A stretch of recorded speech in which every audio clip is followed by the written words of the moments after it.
Over the course of the past 51 years, Kings Island in Mason, Ohio has become one of the world's leading amusement parks. Much of the park's success is owed to its enormous coaster lineup, which is only on track to get even better as time goes on. As of 2023, Kings Island has 14 different roller coasters that range from the smallest kiddie coasters to the biggest and baddest thrill machines. Back in June of last year, I got the chance to ride basically all of them, and I'm here today to rank them all from worst to best. Welcome to CLT Coasters. My name is Josh, and this is my ranking of the coasters of Kings Island.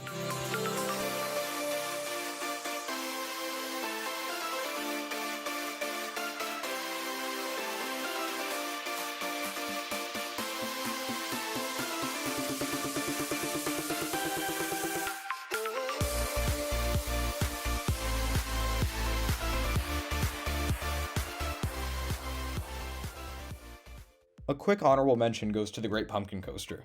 This is the only coaster in the park that I've yet to ride, but I've ridden an exact clone by the same name at King's Dominion, and that one would undoubtedly land at number 14 on this list.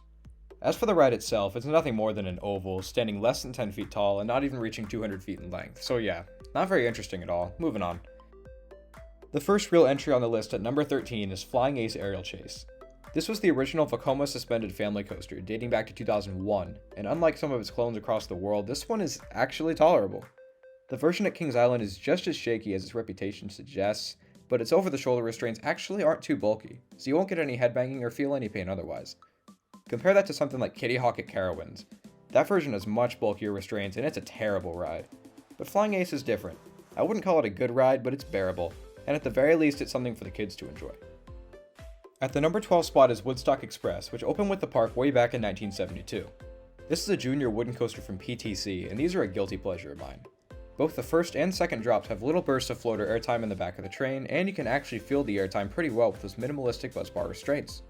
It's probably my least favorite Woodstock clone because of a pretty hard train break about halfway through the ride, but it's still a fun little coaster. And just like Kings Island's other wooden coasters, it's running remarkably smooth, especially for its age, which makes it a great option for kids and their families to ride together. One of my favorite mine trains lands at number 11 on this list, Adventure Express. This was one of the later mine trains from Aerodynamics, and you can definitely tell from its more dynamic layout. Adventure Express capitalizes on its use of terrain, and it picks up some decent speed on a few turns before the first lift hill. The main portion of the ride seamlessly combines rainforest theming with a long series of turns and helixes, some of which produce a little bit of lateral g-forces.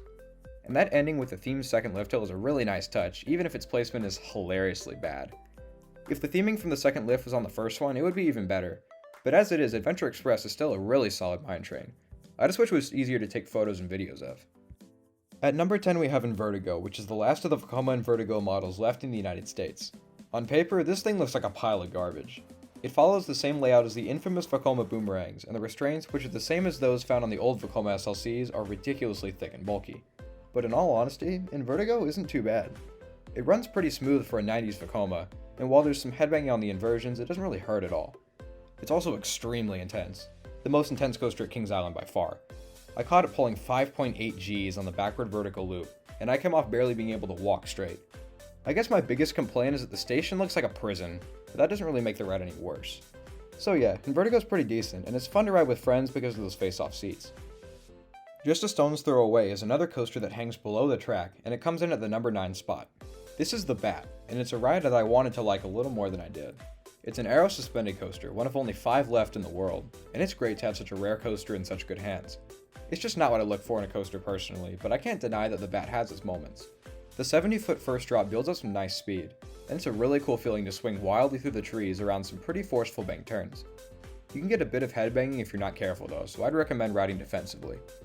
Just be prepared to do some walking. The Bat's queue line is obnoxiously long, and you'll probably be pretty tired by the time you reach the station. But if you love classics or rare experiences, it's a walk worth taking. Number 8 is the first of 2 launch coasters at Kings Island and my favorite family coaster in the park, Backlot Stunt Coaster. This little dynamo from Premier Rides packs some underrated force into less than 2,000 feet of track. Both of the LIM launches are pretty mild, but Backlot brings the positive Gs with a super tight triple helix that's sure to make you gray out. There's also a couple small pops of floater airtime to contrast those positive Gs. But the star of Backlot is easily the theming. With some car chase theming in the first half and even a special effects show on the mid-course breaks, this coaster tells a story that gives it a unique identity at Kings Island. In short, this is a fun and well-themed family launch coaster, and I go further in depth in a separate review that I'll link in the card above. Another one of the park's impressive wooden coasters lands at number 7, This is the Racer, which is a ride that a lot of people credit with reviving the roller coaster as we know it today. And even after more than 50 years, it's still running like a dream. It's my favorite coaster from PTC, with strong flow to airtime on the outward leg and a pretty good return leg as well. The recent retrack from the Gravity Group has also done wonders for the Racer's smoothness, specifically in that first half. And that racing element makes this such a fun one to ride with friends. There's nothing like trash talking and high-fiving of the train as you head up that 88-foot lift hill. I love that Kings Island takes such good care of this classic, and it's great to know that it'll be around for years to come. Barely edging out the Racer at the number 6 spot is the park's only indoor roller coaster, Flight of Fear. This premier launch coaster is one of the very first to use an LIM launch, just like its sister coaster at Kings Dominion in Virginia. While the launch is just okay, the fact that it's located indoors really amplifies the speed and makes it better than it would be otherwise. The ride's 4 pitch black inversions are the highlights. The Cobra Roll, Sidewinder, and Corkscrew are all snappy and pile on the positive Gs. There's also some pretty whippy transitions toward the end of the ride as the train picks up some surprising speed, even with that awful mid-course brake run. Finish it out with some really solid Space Alien theming and an underrated soundtrack, and you've got yourself a solid ride that fits right into the park's Area 72 section. It is pretty janky and the trains are uncomfortable, but it's not a deal breaker, just something to keep in mind. Now this is where things get a little more interesting. Pretty much everyone agrees on what makes up the top 5 coasters at Kings Island, but the order varies from person to person. Just remember that this is all my silly personal opinion, so don't take it too seriously. Got it? Good. Let's get into the top 5. We start with the undisputed most iconic ride at Kings Island and one of the most impressive in-house projects of all time. Number 5 is the Beast, and even after all this time, 44 years to be exact, this is still such an impressive attraction. Not only is it the longest wooden roller coaster in the world at 7,361 feet, but it's also the longest coaster in the United States, and the only longer coaster in the world is Steel Dragon 2000 in Japan. Well, except for a whole bunch of mountain coasters, but I digress. Getting back to the Beast, it still holds up as one of the park's best. With over 4 minutes of ride time and some solid laterals on its minimally banked turns, you get a lot of bang for your buck. There's some pretty nasty trim breaks on the drops, but they're overcome by that amazing setting deep in the woods. And let me tell you, there's nothing like getting pitch black night rides on this thing. Flying through the trees as you rumble down the wooden track in complete darkness is a really special experience, and it's something that everyone needs to do at least once. The Beast may not be super exciting as a coaster, but it doesn't need to be, because the location on top of the sheer amount of height behind it makes it an eternal classic at Kings Island. The best inversion-based coaster in the park lands at the number 4 spot on this list, Banshee. This is one of the newest B&M inverted coasters, and it sacrifices the whippy inversions of its older counterparts in favor of floatier ones. I prefer the older style for their intensity, but Banshee still has its moments. The first drop doesn't have a pre-drop, so it's really snappy, and there are 7 inversions that all occur back to back. The dive loop and first vertical loop have some decent force, and the 0G roll is one of the floatiest inversions out there. I'm not a big fan of the giant pretzel knot or the second vertical loop though. This is because Banshee has a serious rattling issue, and the intensity of these inversions valleys combined with the shakiness consistently was giving me a headache. But that last inline twist makes up for it with its incredible hang time, and it's my favorite part of the ride by far. Like most of the coasters at Kings Island, Banshee's also got some pretty nice theming, from its ghostly scream on the lift hill to a cemetery in the queue that pays tribute to fallen attractions. It's not one of my favorite inverts because I do think it's overrated, but it's still good enough to place in the top 4 in this park's stacked coaster lineup. Coming in at number 3 is Diamondback, one of the tallest hypercoasters B&M has ever built at 230 feet tall. Now I'm going to go ahead and say that I don't think this is a top tier B&M hyper like some people claim, but even so, it's a dang good ride. Diamondback is carried by its amazing first half. The first drop really whips you over the top, especially in the back of the train, and those first 2 camelbacks are practically brimming with floater airtime. These enormous parabolic hills boast 2 of the best floater airtime moments I've ever experienced, and they're the best parts of this towering roller coaster. The turnaround contrasts this with some decent intensity, but once you get past it, Diamondback honestly doesn't have that much to offer. The third camelback has a brutal trim break and is pretty shaky, and most of the hills after the mid-course brake run don't really have any airtime. The splashdown finale is a cool way to end the ride though, and it makes this one really photogenic. Despite its flaws, Diamondback is genuinely an awesome ride, and like all B&M hypers, it's extremely re-rideable too. Definitely don't pass it up when you visit the park. Kings Island's tallest, fastest, and newest roller coaster finds itself at number 2. This is Orion, and I can absolutely understand why many would put this at the top spot. This B&M Giga coaster may not be very long, but it has some super high quality elements.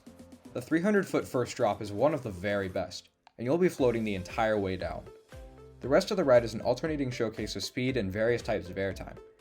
The valleys emphasize Orion's 91 mph top speed, while each of the giant hills provide a different variant of negative g-forces in the last.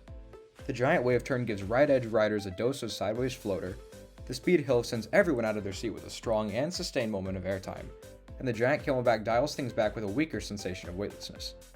The best hill of the bunch, though, is this unassuming banked hill before the final brakes that throws riders out of their seats with an off-axis pop of flowjector airtime.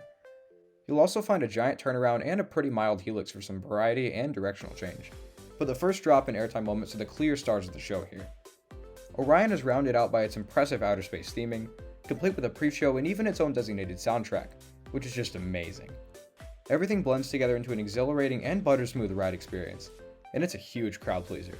But I do prefer one roller coaster at Kings Island to this one. And that coaster is none other than the one and only Mystic Timbers. This GCI wooden coaster is proof that you don't need to be bigger and faster to be better, because if you look at Mystic's stats, it doesn't seem too impressive. 109 feet tall, 98 foot drop, 53 miles per hour, no inversions.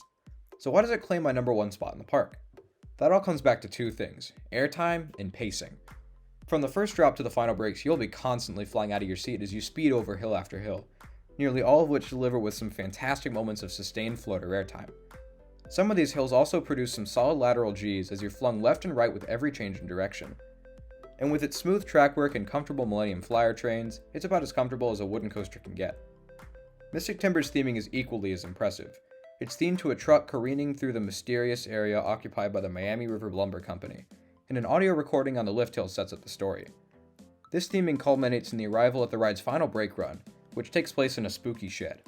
This shed captures the feel of a classic 1980s horror movie, and it does a great job at tying everything together into one complete package. Mystic Timbers checks just about every box for me, and given the quality and consistency of the ride experience, it's able to grab the number one spot in my Kings Island coaster rankings. That's all for the coasters of Kings Island. This park is on a huge uphill trajectory, and there's no doubt that the park will continue to add more amazing roller coasters in the future. I'll be sure to update this list as the park expands and as my opinions change. Until then, I'd love if you gave this video a like, and don't forget to subscribe if you haven't already. And don't forget to check out CLT Coasters on Instagram, links in the description.